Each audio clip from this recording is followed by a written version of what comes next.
Problem solving. 2026 లో recruiters problems fix చేయగలరా, bugs ని ఫైండ్ అవుట్ చేయగలరా, ఎర్రర్స్ ని సాల్వ్ చేయగలరా అన్నది చూస్తున్నారు. ఓకే. ఇక్కడ డేటా సైన్స్, ఏఐ అన్నది టూల్స్ మాత్రమే, బట్ బగ్స్ ని ఫిక్స్ చేసే బేస్మెంట్ అన్నది కావాల్సి ఇక్కడ.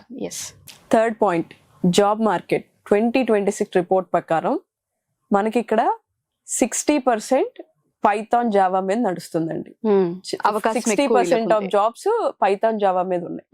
25% వచ్చి ఫుల్ స్టాక్స్ వాటికి ఉన్నాయి. 15% మాత్రమే డేటా సైన్స్ ఏఐకి ఉన్నాయండి. అది తెలియక జనాలందరూ డేటా సైన్స్ ఏఐ ని పరిగెడుతున్నారు ఈ రోజు. మా దగ్గరకు కూడా ఎక్కువ డేటా సైన్స్ కావాలి, ఏఐ కావాలి, ఓన్లీ ఇవే కావాలి, మీరు ఇవి నేర్పిస్తారా అని చెప్పి వస్తున్నారు. దానికన్నా ముందు ఈ బేస్ అన్నది చాలా మనకి ఎప్పుడు స్కోప్ ఎక్కడ ఎక్కువ ఉంటుందో అక్కడ మనం ట్రై చేస్తే మనం ఈజీగా జాబ్ అన్నది క్రాక్ చేసుకోగలమని నేను చెప్తాను. ఎస్పెషల్లీ 2026 లో అయితే 2026 వాళ్ళకి మార్కెట్ పైథాన్ జావా వాళ్ళకి బాగా ఉందండి. దాన్ని కాన్సన్ట్రేట్ చేసి వాళ్ళ బేస్మెంట్ స్ట్రాంగ్ చేసుకుంటే అది వాళ్ళకి హెల్ప్ అవుతుంది, ఈజీగా క్రాక్ చేసుకోగలరు.